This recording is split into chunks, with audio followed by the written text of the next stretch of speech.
A Segunda Guerra Mundial estava sendo extremamente custosa para os países, e com isso havia uma enorme pressão para ganhar. Todos os dias, a Inglaterra e outros países ouviam, por rádio, diversos bips que formam o código Morse. Eram mensagens que tinham informações cruciais que poderiam ganhar essa batalha. Mas, quando escritas, eram ilegíveis para eles. Isso acontecia porque elas estavam encriptadas, e somente quem possuía as informações corretas podia saber o que era transmitido. As pessoas que tinham esse conhecimento eram os alemães.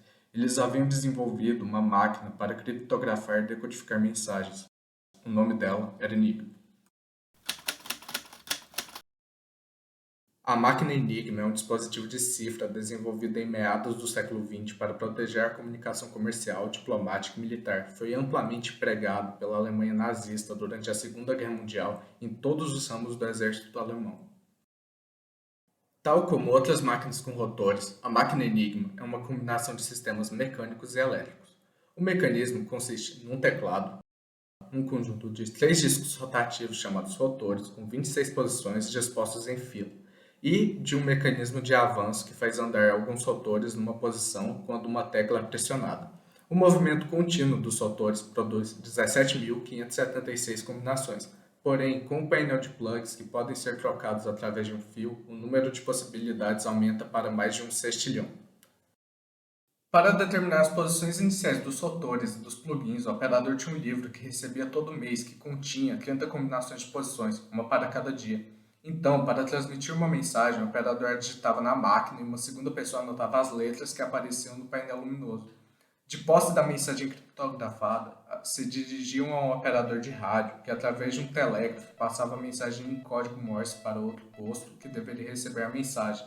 Quem recebia a codificação fazia o processo inverso, no qual a Enigma deveria estar configurada no mesmo modo da qual enviou a mensagem. Por exemplo, ao codificar a mensagem The British, o operador primeiro tecla em T, acende-se uma luz, nesse caso P, que será a primeira letra da cifra resultante. O operador prossegue teclando H, acende-se I. Depois tecla E e a letra Q acende, e assim sucessivamente.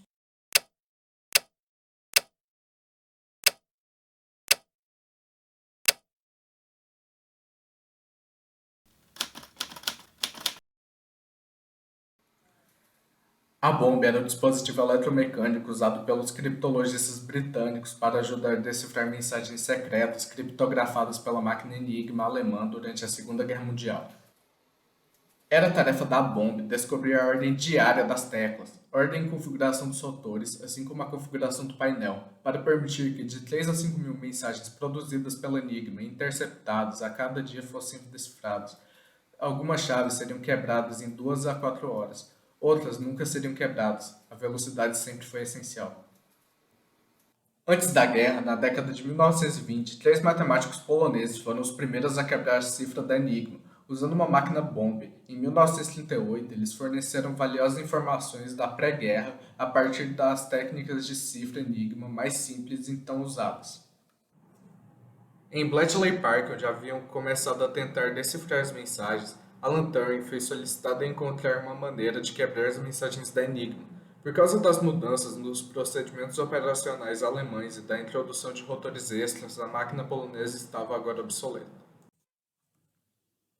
O ataque de Turing foi baseado na comparação entre os padrões da mensagem criptografada e uma parte conhecida de texto simples para quebrar a chave. Essa abordagem foi auxiliada pelo fato que nenhuma letra da Enigma poderia ser representada por si mesma em uma mensagem cifrada. A primeira máquina, baseada em Turing-Welchman Bomb, conhecida como Agnus Dei ou simplesmente Agnes, tornou-se operacional em agosto de 1940. Durante a guerra, a operação construiu cerca de 211 máquinas bombe e quebrou muitas chaves diariamente. Enormes quantidades de tráfego interceptado foram decifradas, fornecendo informações valiosas sobre as operações inimigas. Muitas das máquinas estavam localizadas em estações externas, incluindo Stanmore e Eastcote.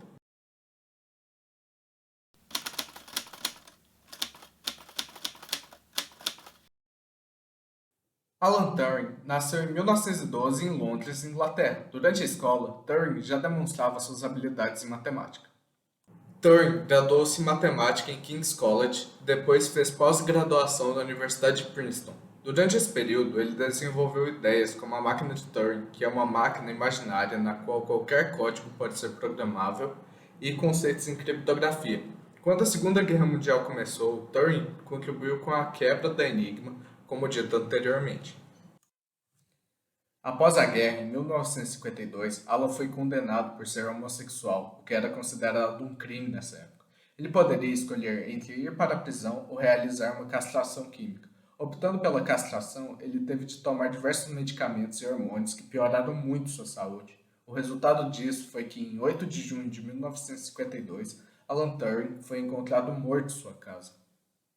A suposta causa da morte foi suicídio por envenenamento pela ingestão de cianeto, um composto extremamente tóxico. Somente em 2013, Alan foi perdoado pela rainha da Inglaterra.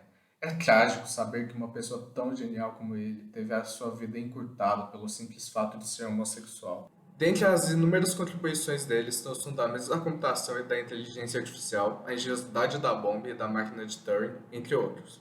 O indicador de quão importante foram suas ideias é a nova nota de 50 libras criada pelo Reino Unido, que decidiu usar sua imagem como uma forma de homenagem.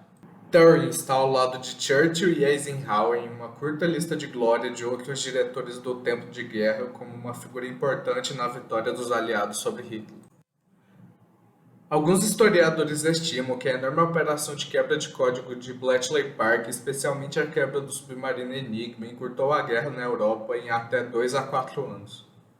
Em uma estimativa conservadora, cada ano de luta na Europa trouxe, em média, cerca de 7 milhões de mortes. Então, a importância da contribuição de Turing pode ser aproximadamente quantificada em termos do número de vidas adicionais que poderiam ter sido perdidas se ele não tivesse alcançado o que fez.